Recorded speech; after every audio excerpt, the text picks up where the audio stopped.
अहबार 8वां बाब। और खुदावंद ने मूसा से कहा, हारून और उसके साथ उसके बेटों को और लिबास को और मसा करने के तेल को और खता की कुर्बानी के बछड़े और दोनों मेंढों और बेखमीरी रोटियों की टोकरी को ले और सारी जमायत को खैमाए इज्तिमा के दरवाजा पर जमा कर। चुनाचे मूसा ने खुदावंद के हुक्म के मुताबिक अमल किया और सारी जमायत खैमाए इज्तिमा के दरवाजा पर जमा हुई। तब मूसा ने जमायत से कहा, ये वो काम है जिसके करने का हुक्म खुदावंद ने दिया है।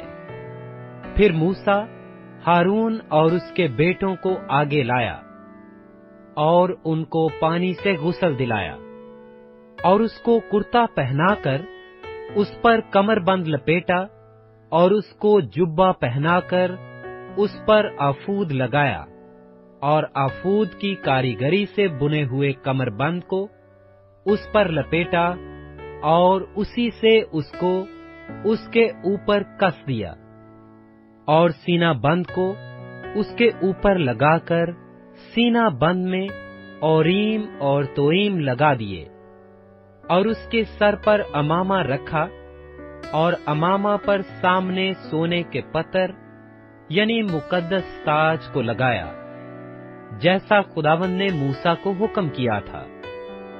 और मूसा ने मसा करने का तेल लिया और मस्कन को और जो कुछ उसमें था सबको मसा करके मुकद्दस किया और उसमें से थोड़ा सा लेकर मज़बा पर 7 बार छिड़का और मज़बा और उसके सब ज़रूफ को और हौज और उसकी कुर्सी को मसा किया ताकि उन्हें मुकद्दस करे। और मसा करने के तेल में से थोड़ा सा हारून के सिर पर डाला और उसे मसा किया ताकि वो मुकद्दस हो। फिर मूसा हारून के बेटों को आगे लाया और उनको कुर्ते पहनाए और उन पर कमरबंद लपेटे और उनको पगड़ियां पहनाई, जैसा खुदावंद ने मूसा को हुक्म किया था। और वो खता की कुर्बानी के बछड़े को आगे लाया और हारून और उसके बेटों ने अपने अपने हाथ खता की कुर्बानी के बछड़े के सिर पर रखे। फिर उसने उसको ज़िबा किया और मूसा ने खून को लेकर मज़बा के गिरदा गिर्द उसके सींगों पर अपनी उंगली से लगाया और मज़बा को पाक किया और बाकी खून मज़बा के पाया पर उंडेल कर उसका कफारा दिया ताकि वो मुकद्दस हो। और मूसा ने आंतड़ियों के ऊपर की सारी चर्बी और जिगर पर की झिल्ली और दोनों गुर्दों और उनकी चर्बी को लिया और उन्हें मज़बा पर जलाया, लेकिन बछड़े को उसकी खाल और गोश्त और गोबर समेत लश्करगाह के बाहर आग में जलाया, जैसा खुदावंद ने मूसा को हुक्म किया था। फिर उसने सौख्तनी कुर्बानी के मेंढे को हाजिर किया और हारून और उसके बेटों ने अपने अपने हाथ उस मेंढे के सिर पर रखे और उसने उसको ज़िबा किया और मूसा ने खून को मज़बा के ऊपर गिरदा गिर्द छिड़का। फिर उसने मेंढे के अज़ू को काट कर अलग किया और मूसा ने सिर और अज़ा और चर्बी को जलाया और उसने अंतड़ियों और पायों को पानी से धोया और मूसा ने पूरे मेंढे को मज़बा पर जलाया। ये सौख्तनी कुर्बानी राहत अंगेज खुशबू के लिए थी। ये खुदावंद की आतिशीन कुर्बानी थी, जैसा खुदावंद ने मूसा को हुक्म किया था।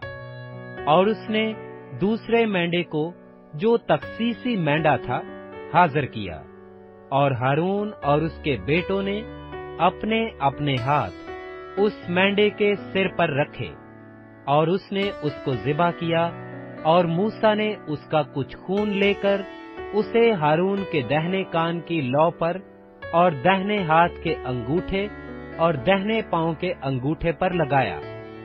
फिर वो हारून के बेटों को आगे लाया और उसी खून में से कुछ उनके दाहिने कान की लौ पर और दाहिने हाथ के अंगूठे और दाहिने पांव के अंगूठे पर लगाया, और बाकी खून को उसने मज़बा के ऊपर गिरदा गिर्द छिड़का। और उसने चर्बी और मोटी दुम और अंतड़ियों के ऊपर की चर्बी और जिगर पर की झिल्ली और दोनों गुर्दे और उनकी चर्बी और दाहिनी रान इन सबों को लिया, और बेखमीरी रोटियों की टोकरी में से जो खुदावंद के हजूर रहती थी, बेखमीरी रोटी का एक गिरदा और तेल चुपड़ी हुई रोटी का एक गिरदा और एक चपाती निकालकर उन्हें चर्बी और दाहिनी रान पर रखा। और इन सबों को हारून और उसके बेटों के हाथों पर रखकर उनको हलाने की कुर्बानी के तौर पर खुदावंद के हजूर हिलाया। फिर मूसा ने उनको उनके हाथों से ले लिया और उनको मज़बा पर सौख्तनी कुर्बानी के ऊपर जलाया। ये राहत अंगेज खुशबू के लिए तखसीसी कुर्बानी थी। ये खुदावंद की आतिशीन कुर्बानी थी। फिर मूसा ने सीना को लिया और उसको हलाने की कुर्बानी के तौर पर खुदावंद के हजूर हिलाया। उस तखसीसी मैंडे में से यही मूसा का हिस्सा था, जैसा खुदावंद ने मूसा को हुक्म किया था। और मूसा ने मसा करने के तेल और मज़बा के ऊपर के खून में से कुछ कुछ लेकर उसे हारून और उसके लिबास पर और साथ ही उसके बेटों पर और उनके लिबास पर छिड़का, और हारून और उसके लिबास को और उसके बेटों को और उनके लिबास को मुकद्दस किया। और मूसा ने हारून और उसके बेटों से कहा कि ये गोश्त खैमाए इज्तिमा के दरवाजा पर पकाओ, और इसको वहीं उस रोटी के साथ जो तखसीसी टोकरी में है खाओ, जैसा मैंने हुक्म किया है कि हारून और उसके बेटे उसे खाएं। और इस गोश्त और रोटी में से जो कुछ बच रहे उसे आग में जला देना। और जब तक तुम्हारी तखसीस के अय्याम पूरे न हों, तब तक यानी 7 दिन तक तुम खैमाए इज्तिमा के दरवाजा से बाहर ना जाना, क्योंकि 7 दिन तक वो तुम्हारी तखसीस करता रहेगा। जैसा आज किया गया है वैसा ही करने का हुक्म खुदावंद ने दिया है, ताकि तुम्हारे लिए कफारा हो। सो तुम खैमाए इज्तिमा के दरवाजा पर 7 रोज तक दिन रात ठहरे रहना और खुदावंद के हुक्म को मानना, ताकि तुम मर न जाओ, क्योंकि ऐसा ही हुक्म मुझको मिला है। पस हारून और उसके बेटों ने सब काम खुदावंद के हुक्म के मुताबिक किया, जो उसने मूसा की मार्फत दिया था।